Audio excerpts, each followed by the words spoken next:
Bonjour, je me présente, Alric Terretz, spécialiste du commerce international. Je dispense des formations, des cours sur différentes thématiques, dont la plupart dans l'univers des achats. Focalisons-nous ici sur l'aspect qualité de notre métier, plus précisément l'assurance qualité. On parle souvent d'assurance qualité fournisseur, de qualité produit, de contrôle qualité. Allons un peu dans le détail de l'impact et de l'importance des actions dites qualité dans le métier de l'acheteur. Tout d'abord, l'assurance qualité n'est pas réservée uniquement à un service qualité. Bien au contraire, l'acheteur doit comprendre et appréhender le contexte qualité de ce qu'il achète, ce qu'il doit acheter pour les besoins de l'entreprise. Simplement, l'acheteur doit répondre aux besoins d'achat de produits ou de services de l'entreprise par l'intermédiaire d'un réseau de fournisseurs compétents. Qui dit fournisseur compétent, dit fournisseur qualifié. Voyons 4 points clés dans le pilotage de la qualité. Tout d'abord, savoir identifier et maîtriser ses contraintes réglementaires. L'acheteur répond à un besoin client, il formalise sa demande par un cahier des charges qui reprendra l'ensemble des éléments indispensables, notamment techniques, mais il devra également inclure l'ensemble des contraintes réglementaires. En effet, beaucoup de produits sont contraints par des normes ou une réglementation à respecter. Ensuite, savoir qualifier ses fournisseurs. Les fournisseurs doivent répondre à deux aspects majeurs.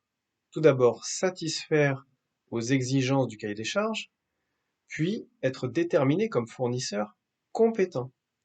Le fournisseur doit donc être qualifié. On peut le faire par différents moyens. Le meilleur restera un audit sur place, directement par l'acheteur ou par l'intermédiaire d'un tiers. Puis, il faut établir un protocole qualité produit. Il est impératif de faire respecter un contrôle qualité sur la première commande.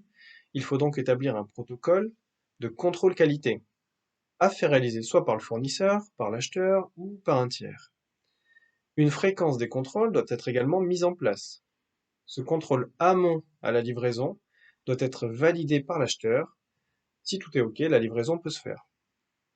Il est incontournable pour l'acheteur de vérifier la conformité des produits à réception. Il faut définir un niveau de contrôle pertinent en fonction du besoin et déterminer le niveau de qualité acceptable, l'AQL étant la méthode la plus répandue. Enfin, piloter la performance qualité de ses fournisseurs. L'ensemble des résultats aux différents protocoles doivent être écrits, archivés et utilisés afin de proposer à ses fournisseurs des axes d'amélioration. L'objectif étant d'améliorer continuellement leur performance, celle de leurs produits, et donc les résultats de l'entreprise. Passer du temps à mettre en place l'ensemble de ces étapes peut sembler un peu long. Cependant, ce sont des actions simples à mettre en place, des éléments prépondérants quant au niveau de performance des fournisseurs et de leurs produits. À terme, c'est surtout moins de contraintes, moins de litiges, moins d'impondérables. En d'autres termes, c'est du temps gagné et un portefeuille achat mieux maîtrisé. Tout ceci permet à l'acheteur de se libérer du temps pour chercher d'autres axes d'amélioration qui favoriseront de meilleures performances. Au cours de mes formations sur cette thématique, j'apporte du contenu concret sur les audits, sur les contrôles qualité, etc., mais aussi leur mise en place, le pilotage, comment instaurer cela et le partager à l'ensemble des parties prenantes.